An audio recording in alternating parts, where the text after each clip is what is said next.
And good morning, everyone. Welcome back to the KWIN Today program on 101.3 FM, 1420 AM, KWN, KWN TV. It is the third day of August. Got big doings because we're going back to school in Dade County later on this week. Tonight's the open house. We've devoted this basically this whole hour to the KWIN Today program, talking about the changes, if there's any, as we get back to hopefully a normal school year. We got Superintendent of Schools, Josh Ingle, in the studio. He's going to be with us the whole hour, and he's got a special guest already. Good morning. Good morning, sir. How are you?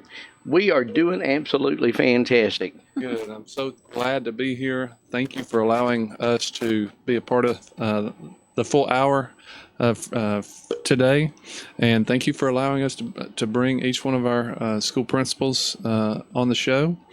First, to start us off this morning, we have the principal of Davis Elementary, Miss Charity Barton. Hello there. Good morning. How are you, ma'am? I'm doing great. We're ready for our school year to start. Well, I ready or not, I think you're right. It always happens. It comes together somehow every summer. So that's we're excited to get them back. Right.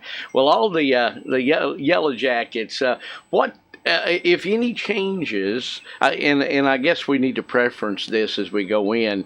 Is that school is going back to normal? There's no in-home learning as a whole this coming year, so everything is back to normal. So, kind of give us an idea. Is there any changes that we need to think? Is last year we'll put an asterisk beside that year, right? And what? Forever. What does this year look like? It is more normal, like you said. We're still encouraging students to wear masks. It's an option. They don't have to. But we're excited that our teachers are going to be able to swap classrooms again. At Davis, we departmentalize first grade through fifth grade.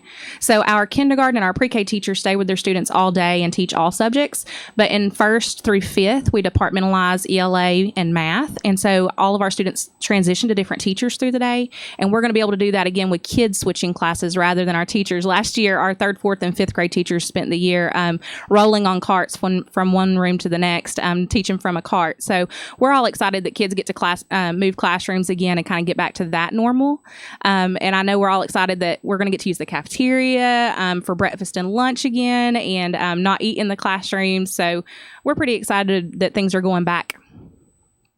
One other thing that I'll add to that is at Davis this next year, they're going to try, we've got some federal funding. There are several rounds of federal funding. And one thing that Miss Barton had requested that she would like to do is try to get some sort of after school tutoring, enrichment opportunities going. We still haven't, ironed out all of the logistics, but that's going to be happening very soon. But there'll be an opportunity for students to receive services after school. Snacks Dr. Long has already informed me that snacks will be provided, but more information will be coming about that. But I know she's excited to have those kiddos being able to stay after school if they choose to. Absolutely. We've had an aftercare program in the past. It's just difficult for us. We're so small that we don't necessarily have enough students to maintain an aftercare. So this is a way that we can serve our students with after school tutoring at no cost to parents. So obviously our aftercare kiddos are going to get first opportunity to join us because they were already doing that in years past. But then we're going to start to look at who has the greatest needs, who has those learning gaps. Maybe our students that were virtual last year, maybe they need more support. And so we can offer that after school at no cost to parents. And we'll be there till 5:30. So that way parents can get there from after work. Now, as far as Davis is concerned, because I knew each school is independent on their start and stop times. Mm-hmm. What times the school open? What's the earliest I can drop off my child? When's the bell ring? Everything. Okay, so for us, we open the doors at 7:20, and we do that because we know people are going off the mountain to like the middle school or the high school. So we try to open a little bit earlier than Dade Elementary just because of the path that everybody flows.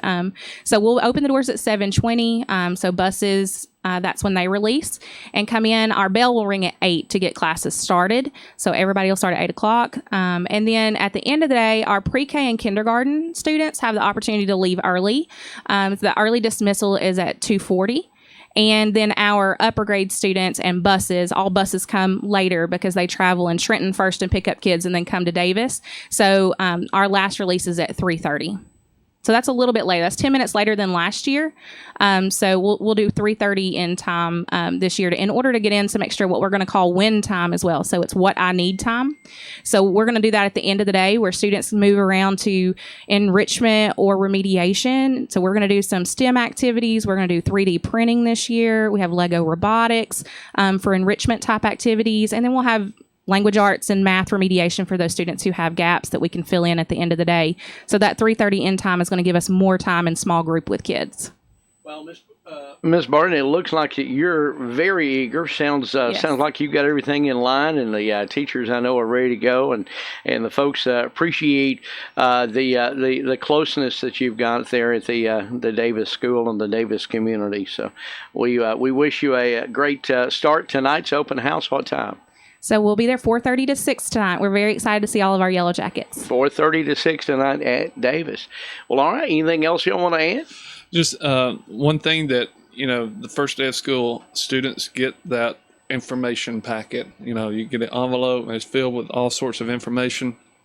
But this year we tried to streamline all 4 of our schools, that information packet, rather than, having a whole lot of loose pieces of paper of what do I return, what do I not return. Mm-hmm. We've kind of put it in a booklet format, and on the front of the cover, it's got each one of our schools' logo.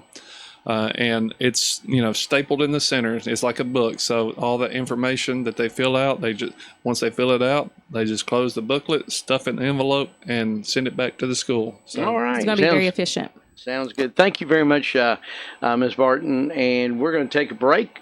I think we're going to talk a little transportation. The buses will be rolling real soon. So we'll take a break. This whole hour pretty much is going to be set up as we talk about back to school in Dade County here on the K-Win Today program. News 12 Chief Meteorologist Patrick Core is standing by with this morning weather discussion. And let's get that update, and we'll come back and talk about the buses here in Dade County.